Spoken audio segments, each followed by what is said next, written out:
When will I see you again? Some songs don't just play, they pull something out of you. 1975 was a year the world was hurting, and R&B felt every single bit of it. These weren't just love songs, they were confessions, they were cries, but here's what most people never knew.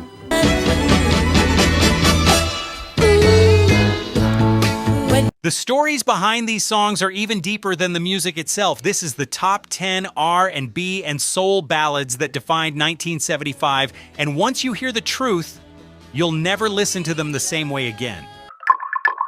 Number 10, Harold Melvin and the Blue Notes. Hope that we can be together soon. All I seem to do is cry. Close your eyes for a second. Imagine a kitchen table, a letter sitting there, unopened because you already know what it says. That is the feeling this record gives you. There is a softness to it, but underneath that softness is a real ache. This song wraps around you like a warm coat on a cold night, and that voice, you will feel it before you even register the words.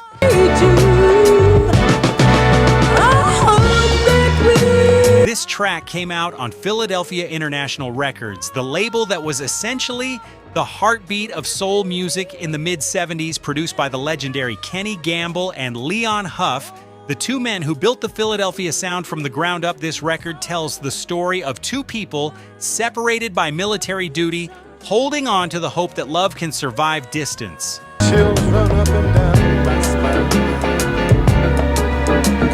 What makes this record special is that it is a duet. Sharon Page, a young singer who most people have completely forgotten, steps up alongside Teddy Pendergrass, and she holds her own. When those two voices find each other in the chorus, there is a chemistry there that you cannot fake and you cannot manufacture. The song did solid numbers on the R&B chart in 1975, but it never got the full commercial push it deserved.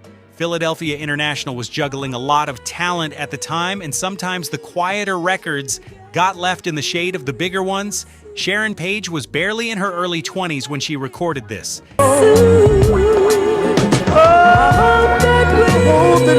She walked into that Philadelphia studio young, relatively unknown, and held her ground beside one of the most powerful male voices in soul history.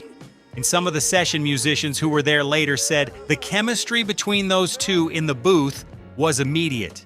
They clicked on the first run-through. Here's the hard truth. I love you, baby. And I'd like to make it. When people talk about Harold Melvin and the Blue Notes, they jump straight to If You Don't Know Me By Now or Wake Up Everybody. This record never got that same shine. Sharon Page faded into the background of music history, which is a shame because she brought something real to this song.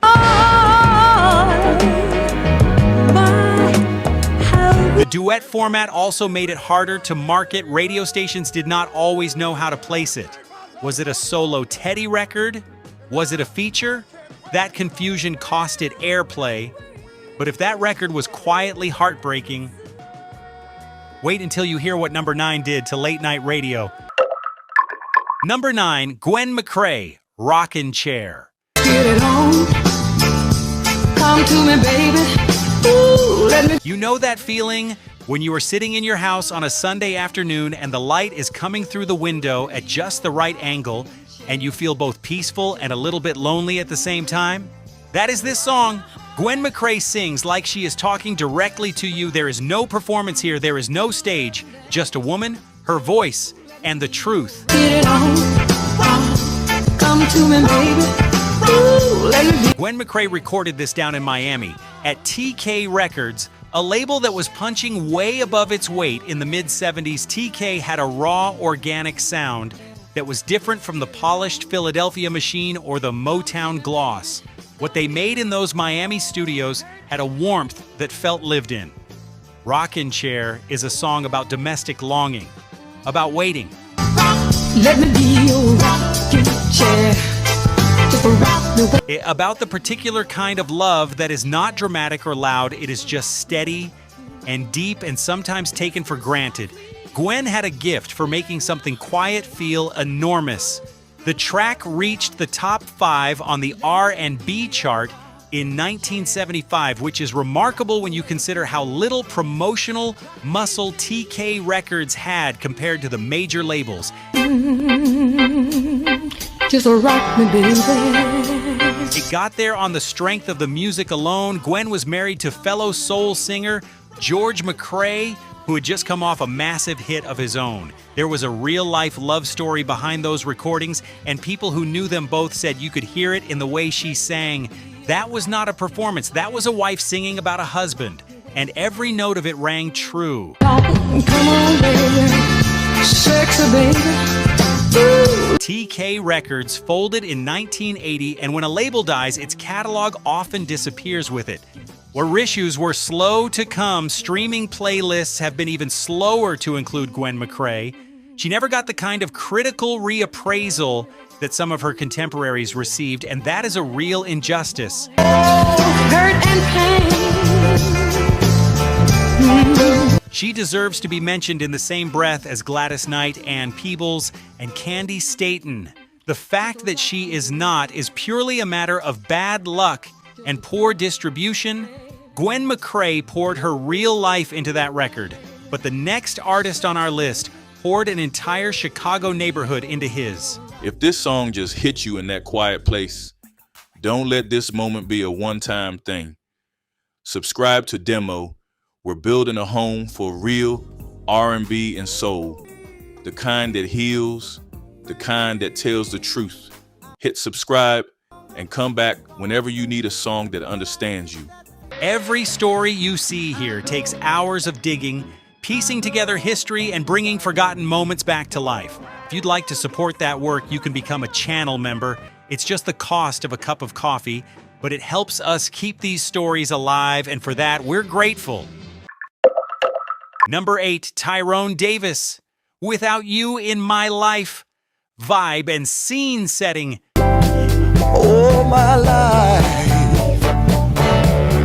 Chicago soul has a flavor all its own. It is warmer than Detroit. It is grittier than Philadelphia. And Tyrone Davis was the king of it. When this record plays, you feel like you are in a small club on the south side of Chicago. There is a low light, there is a drink on the table, and this man is pouring his heart out. Davis had a way of singing that felt like a man who had been through something. Not performing pain, actually carrying it. Would never be the same. Released on Dakar Records, a Chicago-based label distributed through Brunswick, this track was produced in the tradition of classic Chicago soul, full arrangements, unhurried tempo, lyrics that respect the intelligence of the listener. Tyrone Davis was a decade into his career by 1975, and he had found a groove that was entirely his own. The song is about the emptiness that follows a lost relationship, but Davis never wallows. What about? You see, He observes, he states facts, and somehow that restraint makes it more painful than any amount of wailing ever could. He was a consistent R&B chart presence throughout the 70s, but he rarely crossed over to the pop charts in a big way, which meant he was beloved in the community and invisible to the mainstream media. a lot of women, others love fancy flashy things, but me. Tyrone Davis was originally a valet for fellow Chicago blues legend Freddie King before he ever got behind a microphone. He watched, he learned, he absorbed, and when his moment came, he was ready. There is a school of thought in music that says the artists who watch the longest become the most complete performers. Tyrone Davis is strong evidence for that theory.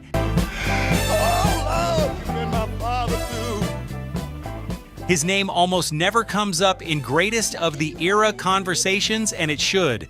The Chicago soul scene has been chronically underwritten in music history compared to Motown or Philadelphia. Tyrone Davis got lost in that gap. But anyone who grew up with this music knows exactly who he was and exactly what he meant. Tyrone Davis kept it grown and real, but number 7 took that same energy and added harmonies that will stop you cold. Number 7, Tavares. It Only Takes a Minute. Walk the streets. This one gets the body moving before the mind even processes what is happening.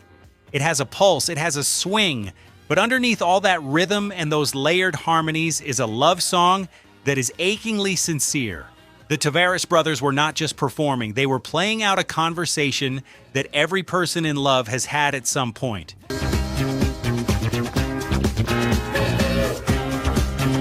Recorded for Capitol Records and produced by Dennis Lambert and Brian Potter, It Only Takes a Minute hit the R&B Top 5 in 1975. The five Tavares brothers from New Bedford, Massachusetts, were one of the tightest vocal groups of the decade. Their harmonies were architectural, each voice placed with precision, supporting and lifting the others.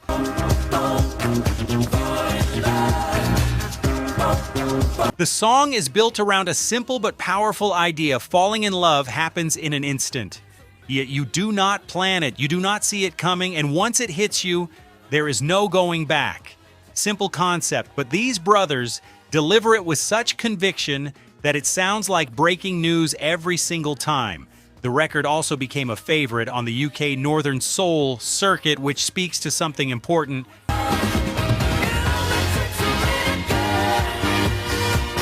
Northern Soul fans were among the most discerning listeners in the world. They did not accept average. If Tavares was moving those dance floors in England, something special was happening on that record.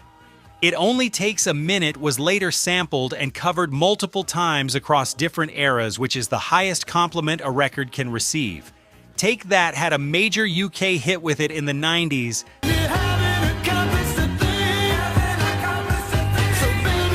But the original has a soul and a texture that no remake has ever fully captured.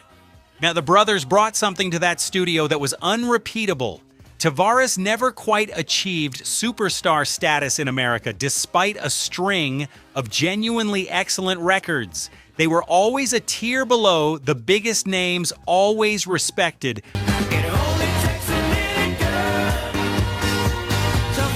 Rarely celebrated at the highest level. The disco era overshadowed a lot of their earlier soul work, and music history has been slow to correct that. Tavares gave you joy wrapped around heartache, but number six gave you nothing but raw pain, and it was beautiful. Number 6, David Ruffin, Walk Away from Love. It's not that I don't love you. You want to talk about a man with something to prove? David Ruffin walked into that studio in 1975 as a former Temptation, the voice that had defined some of the most iconic Motown records ever made, and he was on his own now. No group behind him, just a microphone and whatever was living inside his chest. I'm gonna walk away from love. This record sounds like a man throwing everything at the wall. The desperation in his runs is not theater.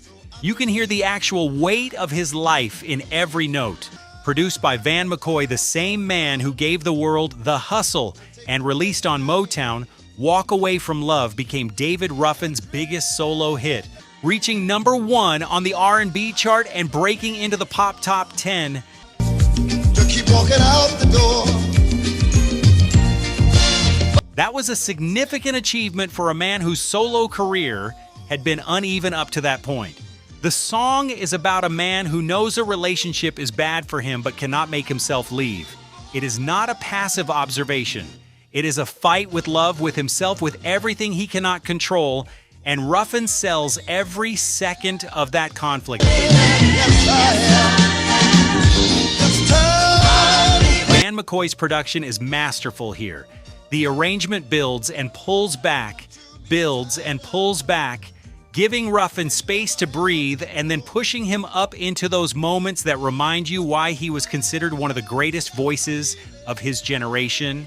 David Ruffin had been through a very public and very messy split from the Temptations before this record. Some people in the industry had written him off.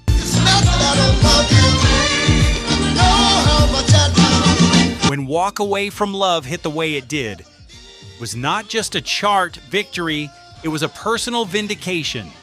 Motown pressed extra copies when the early chart numbers came in because nobody had expected it to move that fast. David Ruffin's later personal struggles, addiction, legal problems, declining health have overshadowed much of his solo work in the way music history is told. People remember the tragedy and forget the triumphs. Every time you touch my hand. This record is a triumph. It should be playing on every classic soul station in the world. He passed away in 1991, and the conversation around his legacy still focuses far too heavily on what went wrong rather than what he created. This song is what he created, and it is extraordinary. David Ruffin clawed back his legacy with that record. But number 5 is where things get complicated. Stay right there. Number 5, Olivia Newton-John. Have You Never Been Mellow?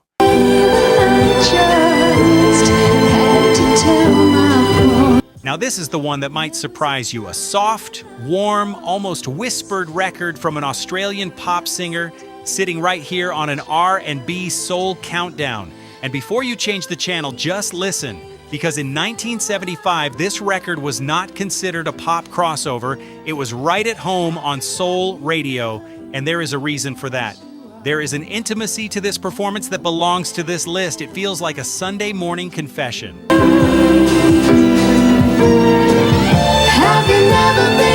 It does not shout. It leans in close and speaks quietly, and sometimes the quietest things hit the hardest. Produced by John Farrar and released on MCA Records, Have You Never Been Mellow went to number 1 on the Billboard Hot 100 in early 1975. But here is the thing, people forget it was also charting on R&B radio.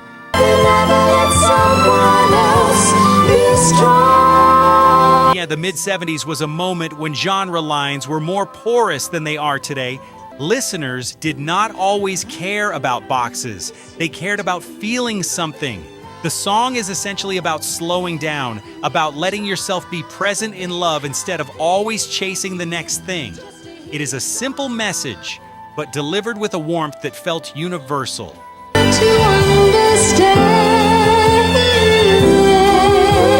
Black listeners, white listeners, old, young, this record moved people across the board. Now, I mentioned earlier that there is a story behind this entry, and here it is. When this countdown was being researched, there was a real debate about whether an Olivia Newton-John record belongs on a list of R&B and soul ballads.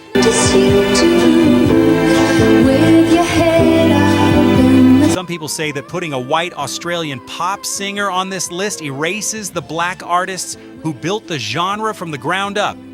That is a completely legitimate point of view, and it deserves to be stated clearly, but here is the other side. In 1975, the R&B chart was not a genre chart the way it is today. It was, in many ways, a market chart tracking what was being purchased and played in communities that had historically embraced soul music. Have you never tried? And Have You Never Been Mellow was genuinely on those radio stations. Soul DJs were spinning it. Soul audiences were buying it. In interviews, critics and historians have noted that the mid-70s were a unique moment when black radio programmers were actively choosing records based on feeling rather than formula. Have you never been happy? Olivia Newton-John had a feeling that connected. Whether that makes her record an R&B record is something people still disagree about. What it did to her career is undeniable. It positioned her as more than a country pop act and opened doors that eventually led to Grease, which changed everything.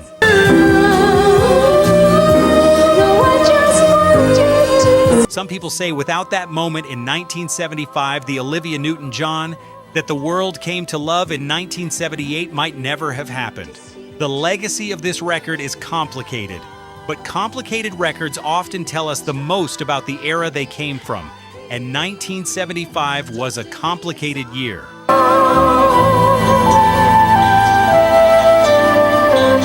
Olivia Newton-John had initially been unsure about recording this song. John Farrar, her producer and close collaborator, had to push her toward it. She later said she felt it was almost too simple, too quiet. Sometimes the records we doubt the most turn out to be the ones that connect the deepest. It has not been forgotten as a pop record. Most people over 40 know this song.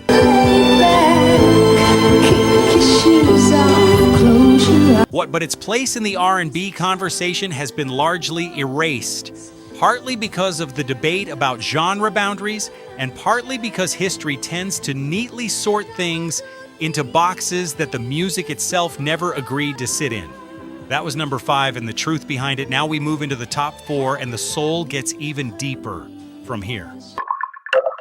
Number 4, Dionne Warwick and the Spinners. Then Came You.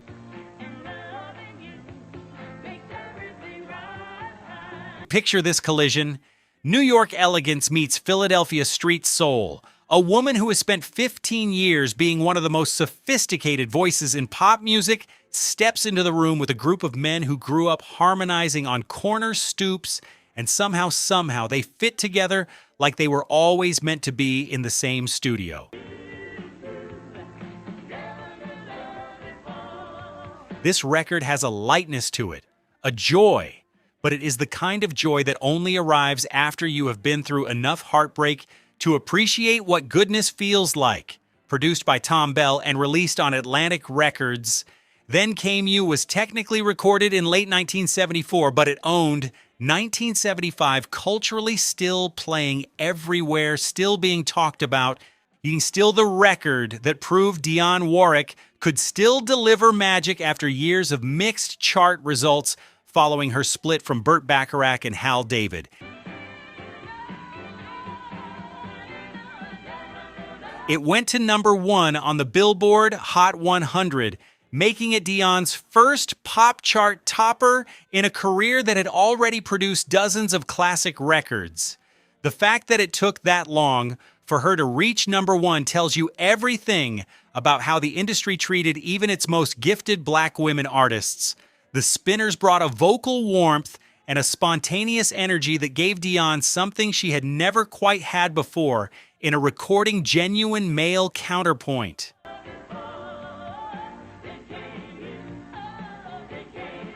Not backup, conversation. The record sounds like two people genuinely delighted to be singing together. Tom Bell originally conceived this as a Spinners record and brought Dionne in as a featured guest. But when the record came out and the world responded the way it did, the billing became more equal in how people remembered it.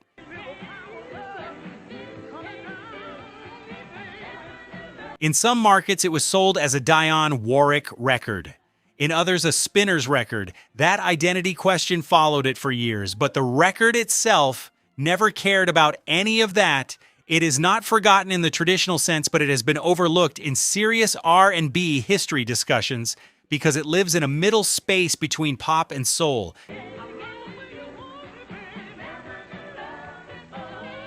Critics have sometimes dismissed it as a crossover product rather than a genuine soul statement. That reading misses what is actually happening in the music. Listen again, the soul is right there, working every second. Dionne and the Spinners found each other and made something timeless. But number three is in a class of its own. Number 3, Roberta Flack, Feel Like Making Love.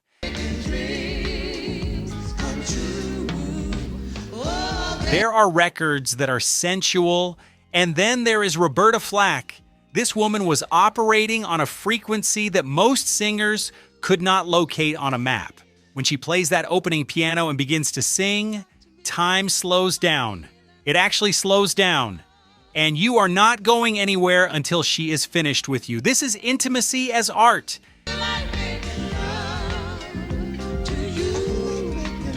This is what it sounds like when a musician is completely in control of every breath, every pause, every single choice. There is nothing accidental on this record. Everything is placed exactly where it needs to be. Produced by Roberta Flack herself alongside Charles Fearing and released on Atlantic Records, Feel Like Making Love went to number 1 on both the R&B chart and the pop chart in 1975. But the chart position almost undersells it, because this was not a record that won by playing the commercial game. It won because it was extraordinary, Roberta Flack came from a classical piano background. She studied music at Howard University on a full scholarship, and that training is all over this record, in the phrasing, in the dynamics, in the way the song breathes like a living thing. She understood space in music the way a painter understands negative space on a canvas. The song had also been recorded by Bad Company, a rock band, as a hard rock track that same year. The fact that the same song could live in two completely different musical worlds tells you how strong the core of the writing was.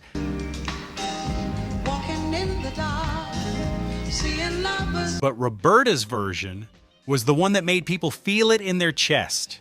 Now, Roberta Flack was so involved in the production of this record that she was essentially the producer in all but name on many of the key decisions. Atlantic Records, to their credit, gave her that latitude. For a black woman in 1975 to have that level of creative control in a major studio was not common.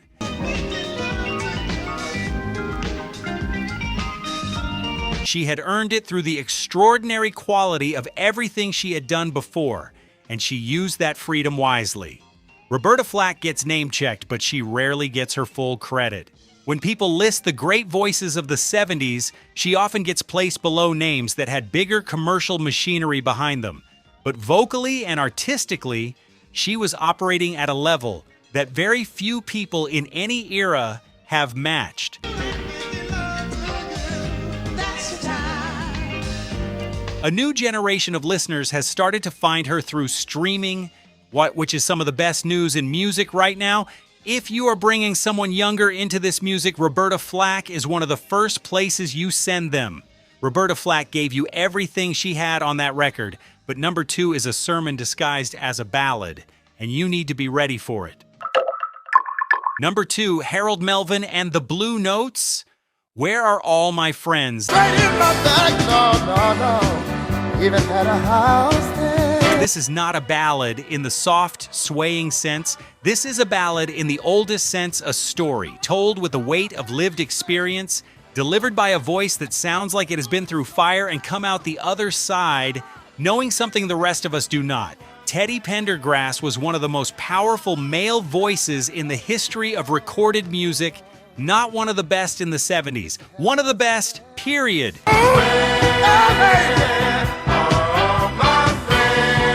And on this record, he is at his absolute peak. When he asks that question, where are all my friends, it does not sound like a lyric. It sounds like a real man asking a real question and being genuinely afraid of the answer. Produced by Kenny Gamble and Leon Huff and released on Philadelphia International Records. This track is a deeper cut from Harold Melvin's 1975 period, not the lead single, not the radio priority, but the record that serious listeners kept going back to. It is a meditation on loyalty,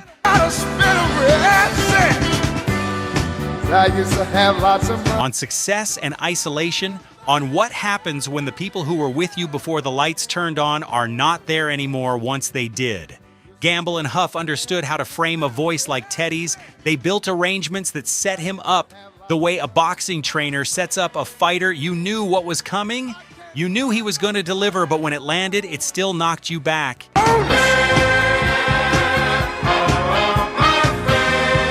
This record became a deeper cult favorite in the UK soul scene, where listeners had a particular appreciation for the more philosophical side of Philadelphia soul. Import copies were sought out and treasured. Now, that transatlantic journey is a whole other chapter of this music's story. Teddy Pendergrass had actually been the drummer for Harold Melvin and the Blue Notes before he became the lead voice.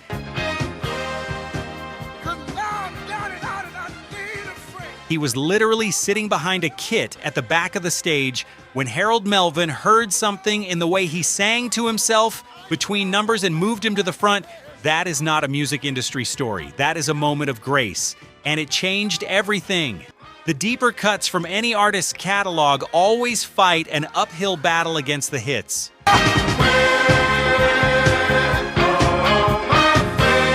Most people, when they hear Harold Melvin and the Blue Notes, Think of 2 or 3 songs. The rest of the catalog, which is rich and extraordinary, stays in the dark. That is what streaming playlists do to legacy artists. They flatten them down to a handful of songs and leave the rest behind.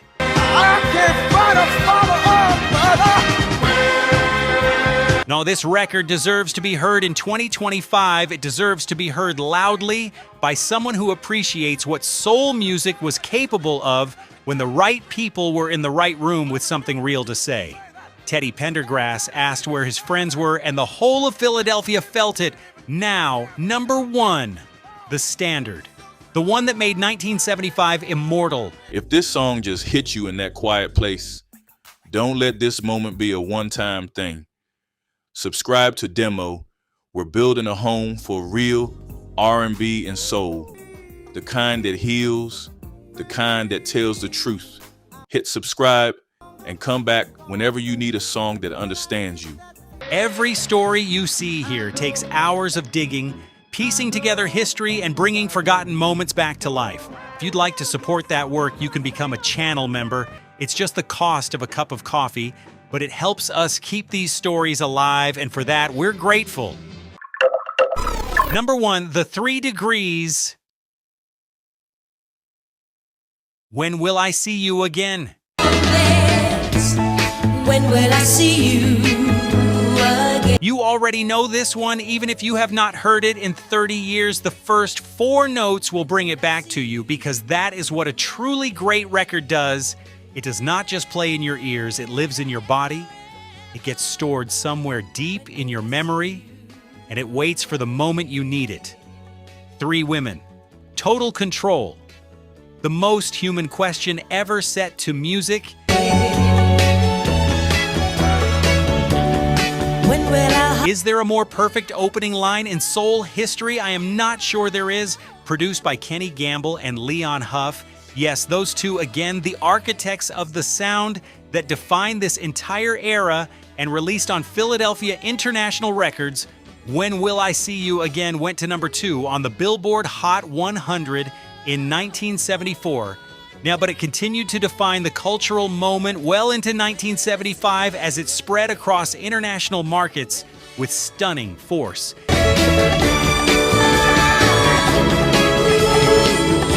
In the UK, this record was a phenomenon. It reached number 1 and stayed there. It became the sound of British radio for months. The 3 Degrees, Sheila Ferguson, Valerie Holiday, and Fayette Pinckney became genuine celebrities in Britain in a way that exceeded even their American success. They performed for royalty. They were invited to events that no other American soul act had been invited to. Tell me again, when will I see you again? The production on this record is a masterclass. The orchestration, the strings that lift in the second verse, the bass line that holds everything in place, the piano that punctuates the spaces between the vocal lines, every choice is perfect. Gamble and Huff were building a cathedral out of longing, and they completed it here.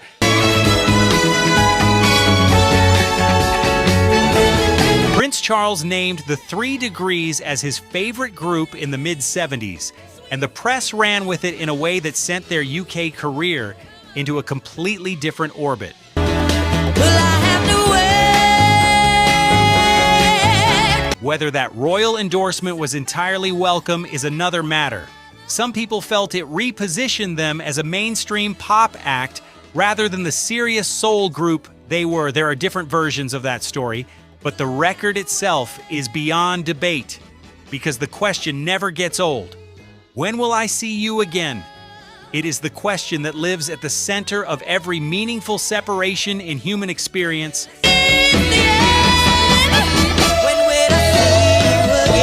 The end of a relationship, the death of someone you love, a child leaving home, a soldier shipping out. The song does not specify which kind of goodbye it is about, and that openness is what makes it immortal. You can bring this record back to this list in 50 years and it will still belong at number 1, because the feeling it captures is not from 1975.